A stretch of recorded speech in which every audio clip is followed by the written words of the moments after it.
So you're looking to become a deal sourcer, a deal packager, a deal trader, but you just don't know where to start. Well, Tony Robbins says, go and model, don't copy, but go and model people that have done what you want to do.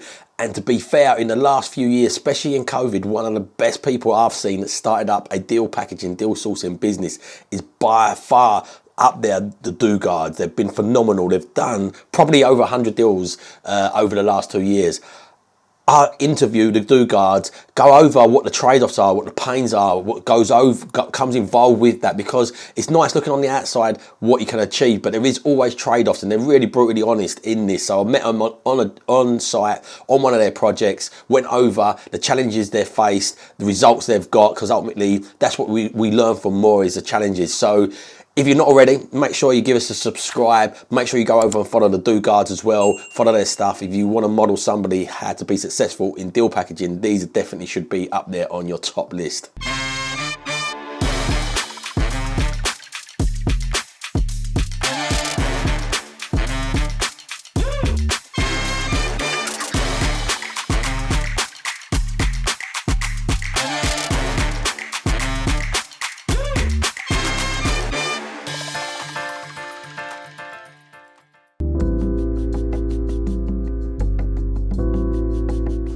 This is basically chaos. Chaos? Absolute chaos. I'll ring Hannah to come around. But basically, the guy who's running the job, his building merchant said, "Oh, we've got loads of boards for you. You can buy them for £5." So they all came, turned up on site basically, and none of them are any really that good. So now it's the bloody task of getting rid of them. We need to get this all back into the skip. Obviously, the builders have just left it in this state, which is stillness for you. Are these some of the boards that they told you was? Yeah, so the boards that they basically delivered and said that we could use, that now it's going to cost us to actually get them out of the project. Yeah, wow. But yeah, this has pretty much gone all the way back to the brick. It's had its full damp-proof course. It needed a full damp-proof course. We were toying with the idea of keeping this wall basically. Right. Because it's going to be a rental. It's going to be a long-term rental. So we were like, we can just keep this wall. Don't go to the extreme of, like, you know, putting up an RSJ and knocking the wall down. But I think because we're doing everything else, I think what we are going to do now is open it up. Yep. We don't usually open them up, and the reason being is because I know when you walk into a property and you walk in and it's all open plan, it's beautiful. And if you're selling a property, it's going to give that modern, sort of open, spacious, light feel. But the thing is with refinancing, I spoke to so many valuers and I've said, what do you think about us? You know, if we're renting the property, you're going to come in for a valuation, us knocking this wall down. It's going to cost us about £1.5 grand, maybe £2 grand nowadays with the prices. And they're like, it doesn't make a difference. It's an opinion. Yeah. It's an opinion on who, you know, some people might want that separate room for an office or an extra bedroom or something like that. So he just basically said, look, if you don't want to do it, don't do it if you're looking for the valuation. If you're looking to sell and you want it light and open, then it's worth doing. Yeah, makes sense. But yeah, so we don't really knock them down, but we just thought as a sort of future proof, if we ever do want to sell the property, let's get it done now rather than put everything in and then rip it out in the future. So. Yeah, when you're at this extent, I guess. Exactly. It's sometimes, so I don't often take walls down because exactly for that reason, especially as I keep pretty much everything as a rental, and the time it takes, the effort it takes, especially if there's not a ton of work doing in them. I don't take on many projects this big, if I'm totally honest. You can see that we've got major issues in this one. Yeah, I usually take on the light, easier stuff. Like I call them the KISS refurbs, keep it simple, stupid refurbs, where you just like, you're in them, you spend 15 grand, you turn them around in a few weeks. We've got one just started. I think we're going to spend about 20 in it. The guys have said they're 28. They're going to be a 28-day turnaround. And yeah, it's just quite simple, you know. We know what we're doing. Yeah. The standard kitchens we put in a mall with the same sort of deal. But yeah. We start doing a bit more of M&A, but we've got some big beastie projects like this one. We have got some big beastie projects. The other one that's literally just, it's about 3/4 of a mile down the road from here. Okay, yep. And that was a beastie, but we're at the point now where it's plastered, so that's quite nice to get past this sort of stage is the most horrible stage, and the stage where you keep finding things. Well, we have to pay more money. We've had major structural issues with this one. So we basically ripped off the render on the external because it was blown, and ripped it off and found out that basically this is completely shattered. Like all the bricks are completely gone. So what we're going to have to do is, you can see we've got the props and the scaffold boards propping up the upstairs bathroom, and what we're basically going to do, I mean, we could go to the extent of just rendering either side and basically strengthening the wall. Yep. But it's a long-term rental for us, and the most ideal situation is going to be bringing it down and basically rebuilding the cavity wall. Oh, okay, yeah, wow. So that's what we're doing with this area. At least you get good EPC rating off the back of it as well then. Well, yeah, we're going to internally insulate everything while we're back at this brick as well. Yep. Building regs are not going to let us get away without doing that. Yep, I mean, sure. Building regs involved with everything because obviously there's a lot of stuff going on. We want it done properly. Absolutely. You can see here the extension's actually there's so many issues with this one. The extension's actually pulling away from the main house, which is we're going to have to tie that in. We usually fix resin that. Tie it back into the existing building. This literally just looks like a Jenga puzzle. Wow. But yeah, in just quickly in here as well, we've done something with the kitchen here. So it used to be, it used to have the wall here. So we thought we need to make the best use of space here. So we can basically knock this wall down, and we're going to create a door here. So it's more of like an open feel. Yep. So you come in here rather than in there and having like a tight kitchen. You walk in here, and it's just like straight away you're walking into this like big open space, which we think is going to be really desirable. And obviously with the fact that all these are coming down, it's going to be like a big. You can almost see from when you walk in the front door, you can see through to the kitchen, to the back of the house, and that's how open plan we want to sort of create this. Now that we're back at this stage, we might as well do these bits and pieces. Yeah, absolutely. So we're thinking a glass door here, so you can see oh, lovely. the way through. So what are the numbers like on this? What will this rent for? Like what? Right, so we bought this property for 55,000. Direct to vendor and off market. Yes, direct to vendor off market. It was a sourcer who got it for us. The refurb's probably going to come in at about 60 to 65, I think, in total. Would you say? We're pushing for less. We're currently sorting costs at the moment. Now we've uncovered all of this. I'd like to try and keep it sub 60. Yeah. And the end value is probably going to be 150 plus. Okay, yeah. Could even be more because of the extent of everything we're doing. Yep. You know, if we document what we've done and everything that we've done, and we sort of give that to a value and say, look, this has got pure value. It's got all the internal insulation. It's got all the new render. It's basically a new build house. Yep. They're going to give us some serious value. Just on the cost as well, what we've done is there's a load of eco grants and for new boilers, insulation, yep. all that good stuff to bring the EPC rating up. Now predominantly they're more focused towards home occupiers or people who potentially may be on lower incomes, but there's new ones that are coming out, and I think they've already been launched because I applied for them last week, where they apply to landlords as well. Okay, yep. So I've put in a few requests to different companies. There's one called Eco4, so I'm just waiting for the surveying department to call me back to come out and see it, and I'm hoping they'll come out and they'll see what stage this is in, and potentially offer the internal or external wall insulation, loft insulation, the new boiler, which can then bring some of our actual open spend costs down. Yeah, I think there's going to be a lot more of these coming out at the moment. Yeah. The government's pushing for this, but the reality is not every landlord's going to be able to keep up to speed with getting their properties right, and they're going to be stuck with a really sticky situation. So unless they bring the grants out, which I think they're going to have to, I don't know. You don't know for certain, but I think more and more will come with that. What about like in some areas you get that conservation sort of grants as well, don't you? Or houses that are really in disrepair, just directly from the council. Have you looked into those? Or there was one, because there's one not here, but on one of our flat conversions we're doing in the Valley, Central Harris Way. That was in a conservation area, and we've become aware of a scheme. There's a pool of money with the council in which they will loan you at 0% interest. Okay, yep.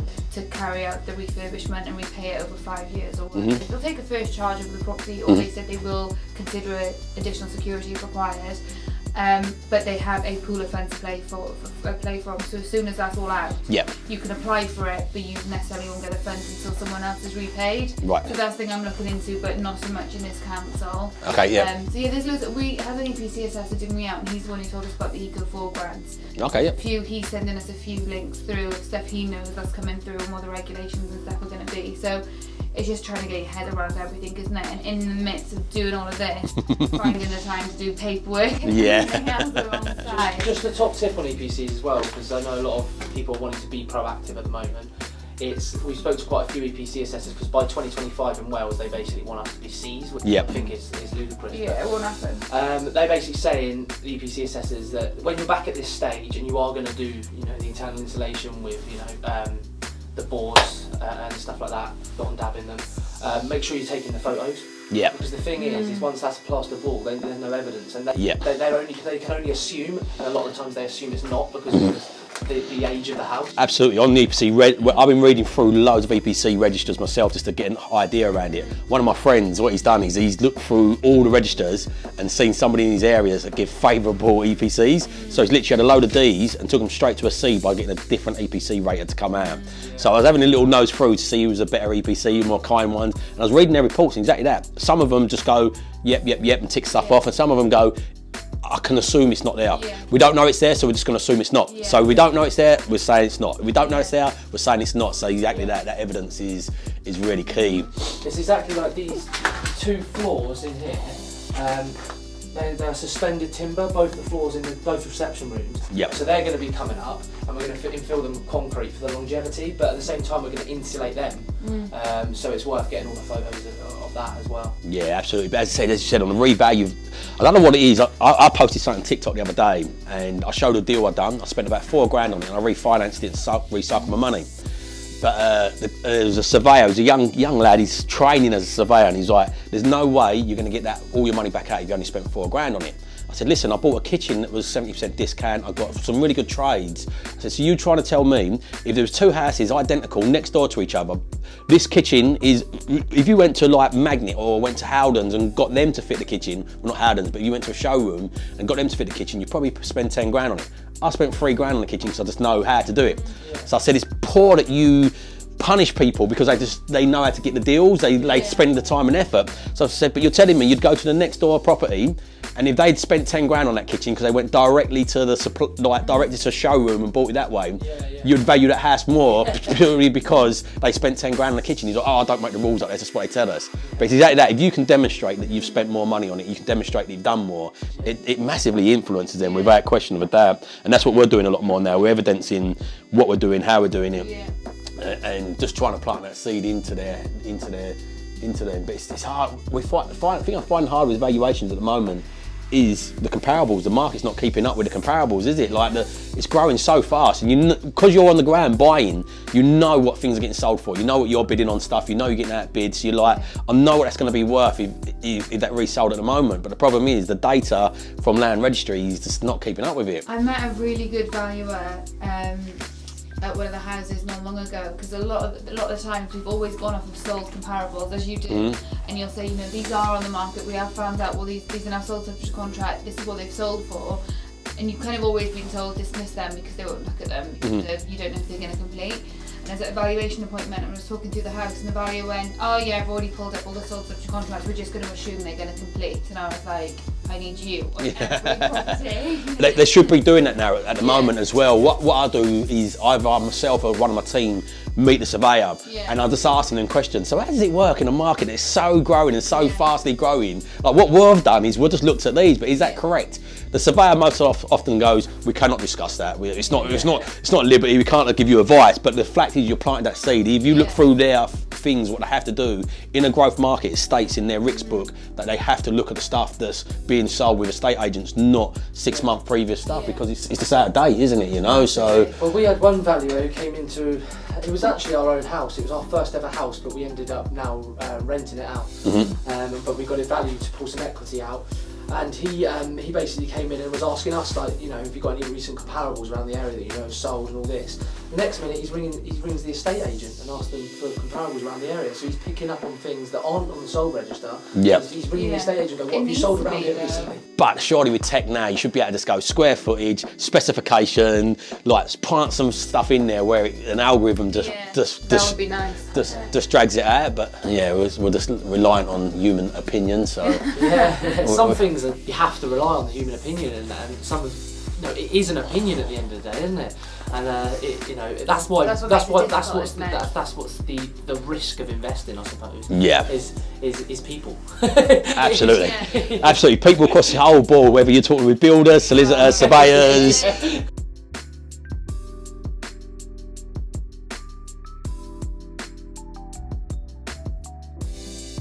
Just watch the holes in the floorboard. Okay, yeah. We did a refurb not long ago, and it was a mid-terrace, and we did absolutely everything. Roof, the back to brick throughout. New staircases, we hacked up the basement floor, new windows, literally the only thing in this terrace house that we'd kept was the external walls. Yeah, the external walls. This one's kept the roof. We've done a couple of projects where literally we've just gone all the way back and then it's basically a new build house, isn't it, essentially? Got solar panels on this one. You got solar panels on it? Yeah, we've got solar panels. We bought it with solar panels on there, yeah, which is ideal for the EPC. Yeah, absolutely. Strange though, isn't it? A house in this condition, someone is thinking about solar panels. I had it on a grant years ago. I can't even remember what the documents were when we bought it. When we bought this house, it was just completely covered with stuff everywhere. Hoarder's paradise. And the attic just had 1950s pornography. It was absolutely covered. But so what we're doing with this, so that room that was above the kitchen that we've just been in, that used to be the bathroom. Which makes sense, obviously, because you can just run the waste outside. But we want to do something a bit different here because we think that's a bit too big for a bathroom. We think the best thing to do here is because we've knocked down all these walls now, these are all coming out, so we're basically playing with a blank canvas. We're going to bring the wall over to here, right? So the wall comes up here, comes to here, so we have a bigger bedroom. So this bedroom becomes, because it used to be here, much smaller box bedroom. So this now becomes a big bedroom where we can open the door here, boom, big double bedroom. We then want to create a little walkway here, and then you go open that door and you've got another nice double bedroom there. And then you're in this hallway still, you open the door here, you're coming into your new bathroom. So this is your new bathroom, run waste out there, which is perfect. And then that room that above the kitchen in there that used to be the bathroom becomes another bedroom. So you've got 3 double bedrooms and a good sized bathroom. And that's the beauty of being able to knock all these walls down with blank canvas. Could you make a 4-bedroom, could you? Or We probably could. because bathrooms don't need windows, do they? I could think you could get a bathroom in the centre part of this here.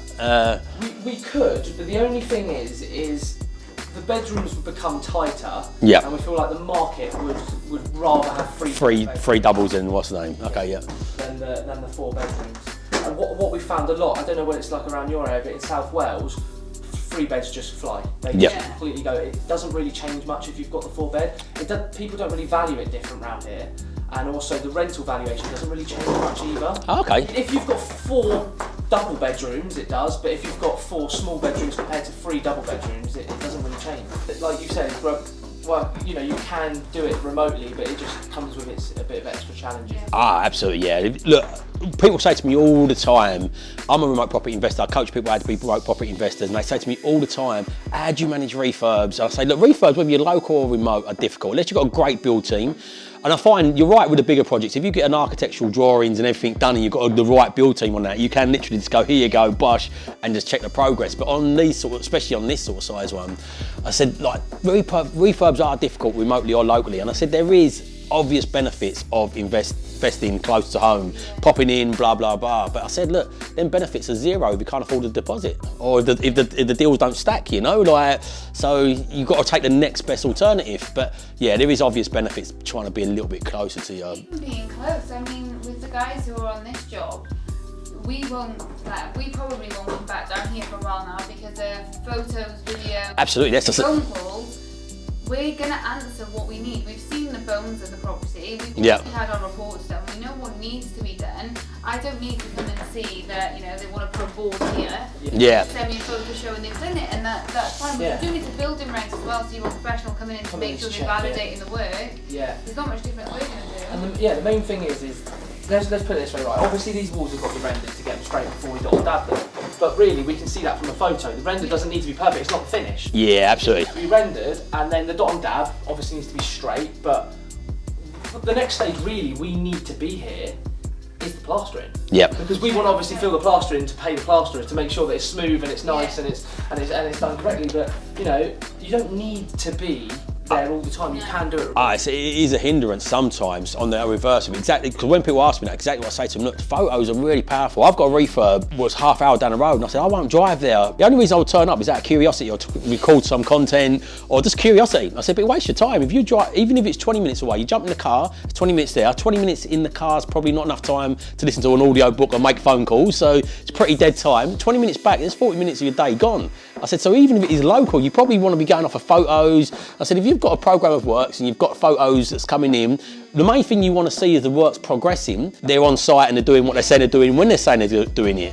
Other than that, it's only when you get to the finer like stuff, finishes, that you want to actually see that in person. And I say to people, you're miles away, go and get a letting agent. Go to a letting agent and say to them, look, I'm going to give you this property fully managed on your full package, but can you pop in on the snags? Pretty much every letting agent will go, yeah, you know, so it can be done. It's not as ideal as being able to pop in around the corner, but I interviewed Nathan Winch as well, and he said to me, I won't invest local. He said, because I end up getting sucked in, I'll be like, let's pop in and just have a quick look at that. Or if something goes wrong and I can't get somebody, he said, I'm like, I'll quickly go and just do it myself. And he said, I've not got the time to. He said, when it's remote, I've got no other choice but to make sure somebody else goes and does it instead of me. So yeah, there is some sort of pros and cons with it, but today's tech, it is just so doable, isn't it? You know, quality of cameras now, and not that all builders, even you sometimes get them to send a video and it's all blurry and and they run through the property and you don't even go in every room, and but yeah, no, some of them can get very good videos, which is helpful. We were watching one yesterday because we wanted to see this bit of a wall, and they go up to this bit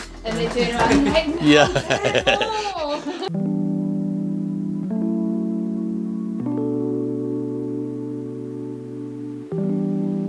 Same build team or? Completely different build team. This is a flip, whereas the other one was a rental. Okay, yep. See for this, we were debating whether to keep hold of it and do it as SA, because there's literally a hotel around the corner, and obviously hotels, you know, do their research and find that there's a lot going on in the area. And spoke to a few management companies and they said that SA works around here, but we ended up thinking we're going to flip it because the sale values in this area for properties like this with 4 courts, and you'll see inside like the sort of periodic feel to it, they sell for good value, really good value. We bought this for 65,000, so we got this one pretty cheap. Has it got a box of surprises in it like the other one as well then, or was this? We thought this was going to be worse than the other one. Did you? Oh wow. We thought this was going to be worse, but the other one has got the hidden surprises, whereas this one hasn't really had too many hidden surprises. When we got the survey for this, the structural engineer was a bit like, I don't know whether you're going to have to hack the walls off and then you're going to have to see what the cracks are like underneath. So we've hacked the walls off and the cracks underneath are pretty good. Oh, amazing. It's just a bit of a rotten lintel that's caused a bit of a crack, which we're just going to replace. They are in there. Can you bang it? Oh, the walls down. That's awesome. Down in the kitchen now. I love the windows. That being it, like these doors, these are the sort of doors that we go in the flips. We're flipping this one. Yeah, in the flips we always go a little bit higher end. So if we're going for the rentals, we usually go for like a standard white sort of door joint. Yep. Whereas we always go for the oaky sort of look, and you know, some glass where we can to bring in the light. That's what we're going to put a glass door there. So you literally walk in, you've got your porch here, and you can just see through to the kitchen. Yeah, nice. Which is awesome. All these doors are being filled with concrete and, you know, insulation, damp-proof membrane. So you can see where the walls layout was previously. So this was a wall run down here, so one here was a tin, all that nice and open plan. We brought the kitchen forward, we'll go through here in a minute to give her a bigger space for a family. And then we've created a bathroom at the back, split it into the utility room, or was the kitchen before, with a bathroom upstairs as well, so it's more a shower room upstairs. So this, as the builder just said, basically this is going to have an RSJ put up, so we've created like this open plan area. Like we said with our flips, we love to create that open plan feel as soon as you come in. And what we always like to do is just put we're going to put a porch just here, so you're literally walking in and you've got this nice open plan place, and you can see through the glass door into the kitchen. Yeah, so here, when we first came into this property, do you know I told you about that crack? Yep. There was a crack about that big, running from there all the way down here. Oh. and it was just this lintel dropped basically a little bit, and it caused a crack. But they replaced the lintel on the one side, didn't they, and on the other, so it's caused a bit of disruption on the. But we're all good now. You know, we're at a stage now where obviously it's plastered. We bought it, and all the windows were like taped, just like duct taped, just like to be held in. So new windows throughout, pretty much. This is pretty much all. I'll show you in a minute, but we're gonna have a garden makeover, render on the back, whole rendered on the back, all new floors downstairs, all hacked off, damp-proof membrane throughout. Basically a massive project like the one before, but not anything surprises. And a lot more far ahead. So this will be the shower room. There's a bigger bathroom we've created downstairs. But I think we're fitting a walk-in shower in there, aren't we? Or at least a double shower. Yes. I done a video the other day, exactly the first line is, right, property market's going to crash, hold your cash, wait for the dip, wait to buy at the bottom. And I was like, hang about, didn't everybody say that at the start of COVID? That was the entrance line, and it's right. I think, for me, the fundamentals behind it is if you've got strong cash flowing properties, that you're in it for the long term, and you stress test them so that, like, the danger is you get 2 year fix, the market dips, you're no longer at 75% loan to value, you're at you're at 80%. There's no lenders give you an 80%. So you then got to think, where would that stress test be? I've just come off a variable rate and it was 6.25% just before the interest rate hike as well. That's when it was sitting at base rate at 0.75. So it's like, okay, say the base rate is 2% because inflation's running on so wild. Where would a variable rate take me then? Maybe 7, 8% it might be. So you've got to stress test them for that. Again, if you fix them for long periods of time, you'd like to hope that the market irons itself back out. But I think the most vulnerable stuff is where the wage to earnings ratio is so wide.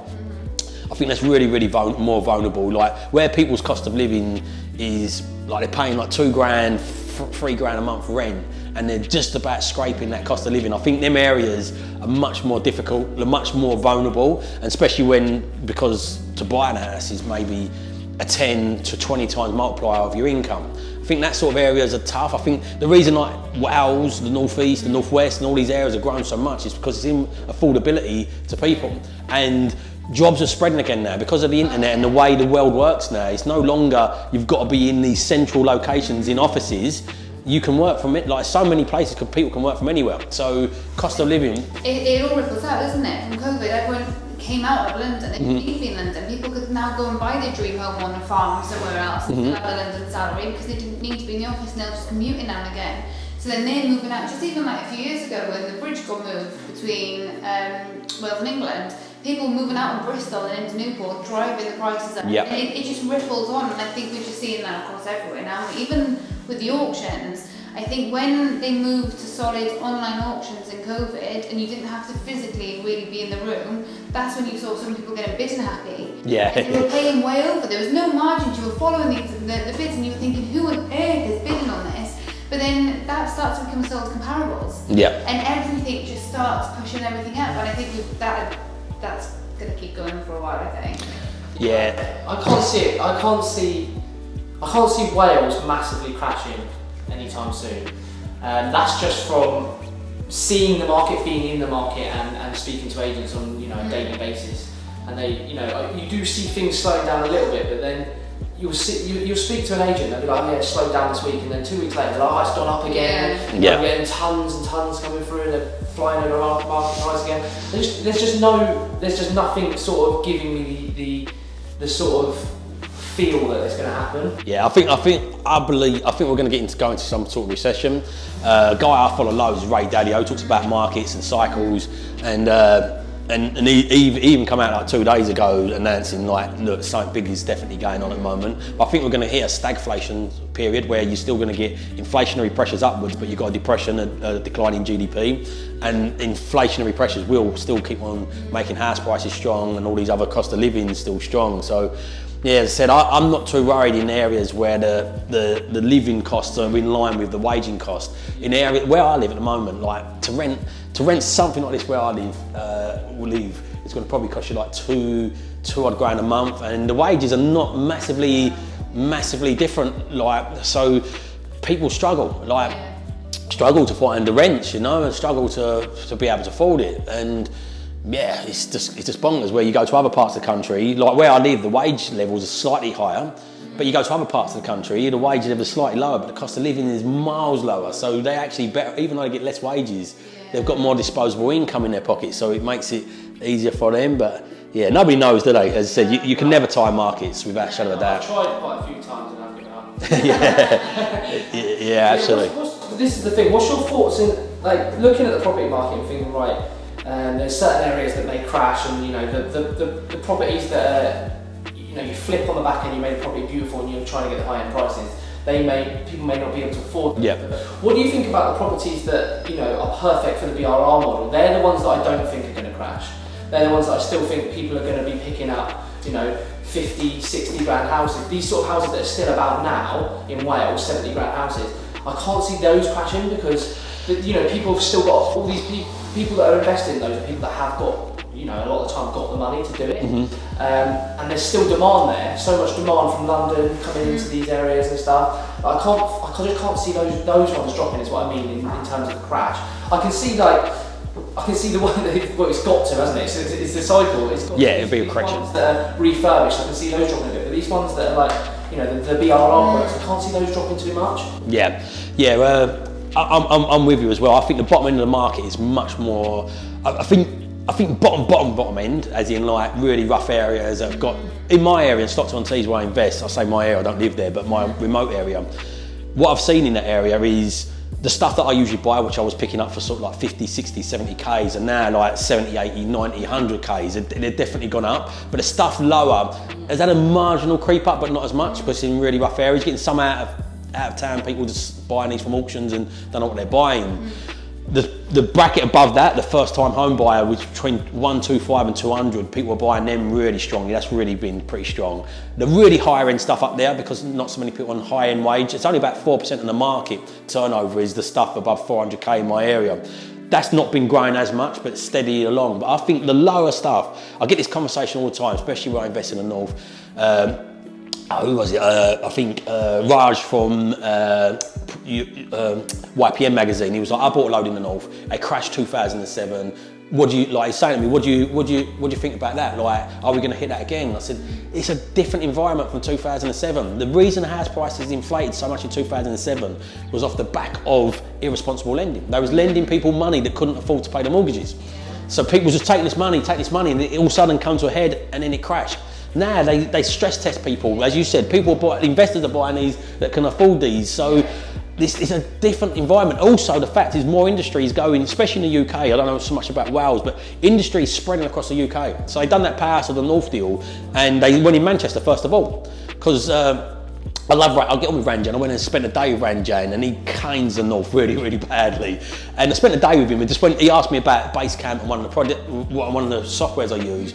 I went over, showed him how I used it. We went out for lunch, and then I was asking him questions around where it's at. But he slaughters the north, and I'm like, the thing is, Manchester, from 2007 crash up to 2014 didn't grow. It wasn't until the investment came into that area. So now Manchester's flying. It's been the best growing place over the last 7-8 years. Now Liverpool is, Leeds is, and you should see this investment coming in across everywhere.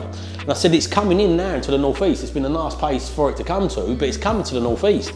I'm not sure I'm happy about it, if I'm being totally honest. My portfolio's gone up about 15-20%, and I've got a decent sized portfolio, so it's quite nice on that side of it. I'm refinancing stuff, or I'm revaluing stuff and going, oh wow, I actually got a ton more equity in it. But on the other hand, it's tougher to buy deals, you know? So it's like usually the stronger the capital growth, the less motivated sellers there is, and the less capital growth, the more motivated sellers there are, and you can add that value at the front end. But where I'm seeing it, the jobs, COVID fast forward this, there was infrastructure going across the UK anyway, people was working more online anyway, but COVID made this conception like to everybody. All big companies go, oh wow, we can actually... Basically the companies all like, they're working from home, they're saving on costs, but productivity, I knew it was a thing.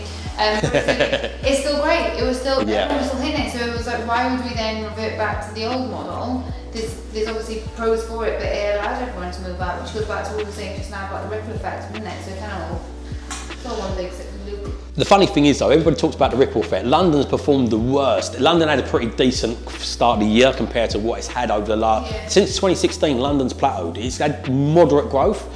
And in my opinion, I believe the whole of UK is still, the ripple effect's happening for London the same as it did before, but nobody's talking about it because London's not crazy growing. So everybody say, oh, it happens in London first and it'll spread across the UK. Nobody's talking about that because London's had not much growth, but I believe everywhere's going to hit that ceiling point where the wages are so far apart from the house prices that it's just going to slow these areas down, you know, and I think the areas more in front, like the Manchesters, the Liverpools, they're going to slowly get to that point where you still get growth with inflation, but it will just, you won't get so wild growth. So I think areas that got good plans of infrastructure into them, and the fact that people can work remotely now have just got so much prospective there. If you rewind back to before World War II, when the UK was the industrial revolutionary leaders of the world, the wealth distribution across the UK was even. There was mines across all the north, there was steel, there was textile in Liverpool, we was an exporter of stuff. Like the wealth distribution was very even, but then we come out of World War II, America took over as a world leading power. We no longer use coal as a really main source, because the UK invented the steam engine.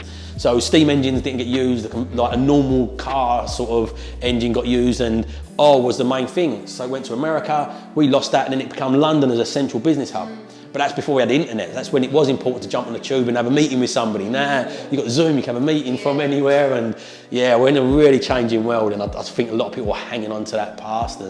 But I can't see the stuff used by, the stuff that I buy.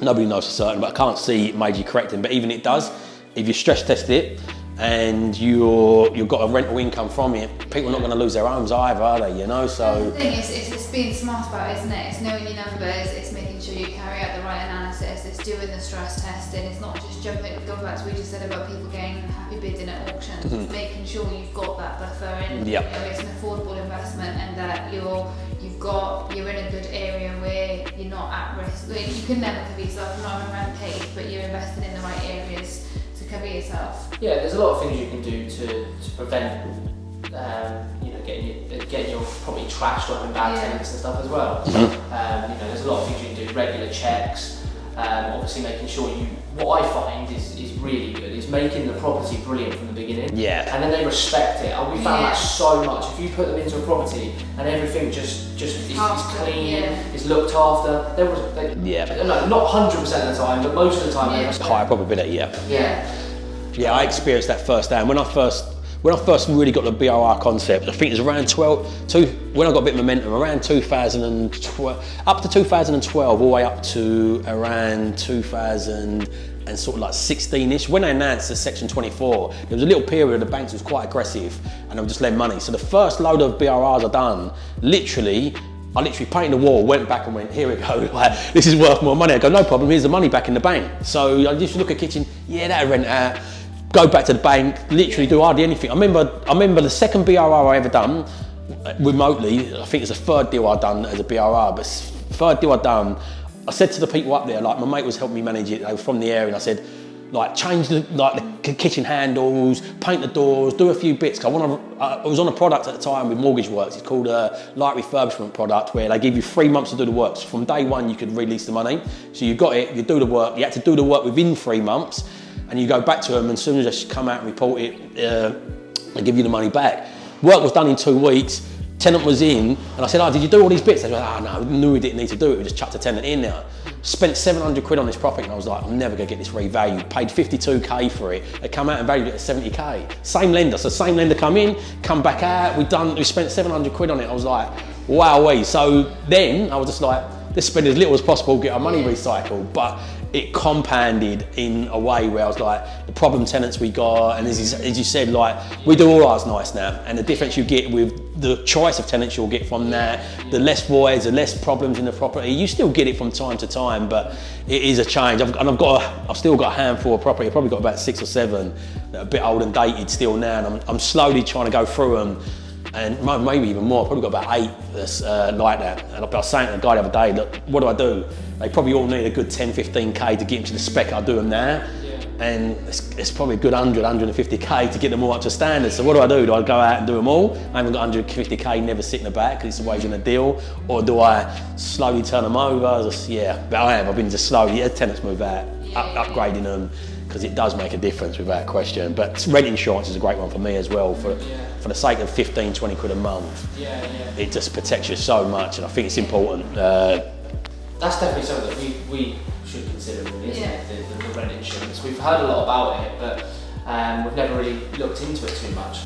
Yeah, rent insurance, if you get the right provider, I use Let Alliance and Van der Milder. The right provider will not only just cover the rent, they will cover the conditions. So as long as you've got an inventory, they will cover giving it back to you in the right condition. They'll take through the whole legal process of evictions.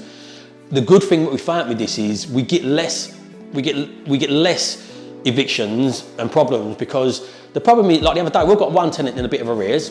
Funny enough, it's with one of our investors and landlords said, let's put the rent insurance. No, I'm going to get my own rent insurance because I can get it cheaper. And he didn't put it on there, and he's got a bit of arrears now. Tenant's been in there for 3 years. So it's been a great tenant, but good tenants can turn bad overnight, you know, and circumstances change. And as a result, he's now got a bit of arrears and he's not got the rent insurance. So it's like, oh, you should have had, we feel you should have had it. But either way, the tenant's now on holiday and she's moaning about something in her property, and you're like, you've got arrears and you're on holiday, you know? So you're you're just choosing not to pay. And the reason most people choose not to pay is because it don't go on their credit file. And it's not like they don't give up their iPhones and their Netflix and their Wi-Fi. They give up their rent first because there's no major consequences to it. But what I've found is with rent insurances, a solicitor will serve them notice. So instead of us as a growth lettings or landlord going, here's your section 21, or even though it's getting abolished, but here's your notice, it comes from a law firm. And the difference, they pay attention to that, because loads of these tenants watch good landlord, rogue landlords, bad tenants, whatever they're called. They watch these programs. There's even Facebook groups telling them how to navigate like the system. But if they get a letter from a solicitor saying to them, we're getting you out of this property, they pay attention to that. Completely different. And near enough, I'd say I think we've only ever done 2, maybe 3 claims maximum since we've been using it. We've been using it for about 4 years now. All the rest of them, as soon as they get that letter out from the solicitor, they get back on track. They go, wow, this is serious, and we're not just going to fob these off and play them through the system. And that in itself is just, I think we get it on bulk. It works out to us because we are kind of an agent, about 15 quid a property per month. It's so worth it. Yeah. And that's why I say, look, if you told me, look, we've got one tenant here who's guaranteed to give you money and leave it in good condition, or you've got one tenant here who's not guaranteed it, but they want to give you £15 a month more, what tenant would you take? And I'm like, yeah, the one that's £15 a month less, because I know they're going to look after it, because it also covers doing, as I said, you've got an inventory, it does all the work for you, it kicks them out, it pays for bailiffs. It actually even pay for void periods up to 3 months, some of them as well, or 50% voids, depending. So they're getting tougher, some of them, because of what's gone on in the market. Some of them want an excess, but yeah, for me, it is peace of mind. Good tenants can turn bad really quickly, and it just saves you the hassle. But yeah, wow, this looks definitely different from the other one, doesn't it? I'm looking around. Yeah, should we show you downstairs how we've changed the layout? And you won't believe it, but we have just shown you this, but this was the only bathroom in the house. And look at the size of what it was for the size of the house. So it's like... Oh wow. Yeah, that was the only bathroom in the house, but now it's just going to have a shower across there, head up there, and then a toilet sink. So this is going to be the upstairs shower room. Yep. And then we've basically moved things around downstairs to have a bathroom downstairs here. It's very, I don't know if it's the same up north, but it's very common bathrooms downstairs. Some areas, my area not, but like in Darlington a lot more, you know, so that's a neighbouring town, so we've gone for 2 upstairs and downstairs. This was just a second, almost living room. Okay, yep. So we've made this the kitchen, so then what would have been the kitchen, what was previously, we've then changed this layout. So this was a kitchen, That's going to be a utility room that we're stacking the washing machine. Yeah, brilliant, yeah. This will be a nice sized bathroom with the boiler tucked away in here then with like a bit of a storage cupboard for your towels and everything else. Yeah, so pretty much what we're going to do in this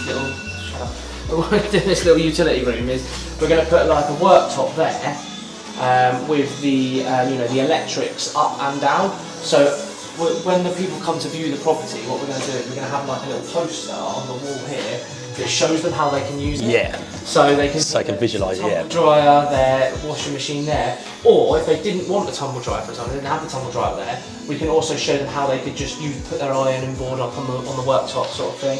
But yeah, this is the best way we wanted to do it, because there was a lot of a lot of thinking about this one and what we can do, and that upstairs bathroom was just way too small for this house.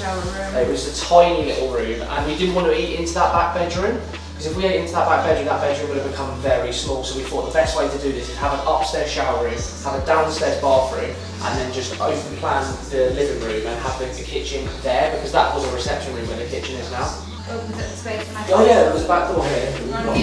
Those doors as well that are in the kitchen, they weren't there, that it was just a window. So we basically created doors to bring in the light. And we've gone for a sort of navy blue Allendale kitchen. Yeah, the navy blues. Shaker style. Sort of like cottagey sort of nice feel, and this brings in the light, lovely, isn't it? So yeah, that's Project Green pretty much. The only other thing really is the whole back of the house is, the whole back of this house is being re-rendered. This is the old back door that's been blocked up. And then what we're doing here pretty much is we're going to run, I think the plan is we're going to run Indian sandstone slabs all the way along here, and even on the stairs. And then down here is going to be like its own little garden area, which we're probably going to put something down, like we'll probably put some turf down, which would be quite nice in this area. And then the garage is just going to be patched up, rendered where it needs to be, painted, and then it's going to have new windows there, and it's going to basically become off-road parking, because the back lane access is really good. Yeah, amazing. I can't believe this was, you thought this was look worse than that other one though, looking at both of these at the moment where they're at. Yeah, I know, this was actually worse. I mean, even the roofs had works, as you can see from the, from the battens and the felt running over. It hasn't got the tiles on that top end yet. And there was a bit more structural issues to this to begin with, wasn't there? Until we started hacking off the render and finding how many structural issues the other one had. There's some more obvious ones, yeah. Yeah.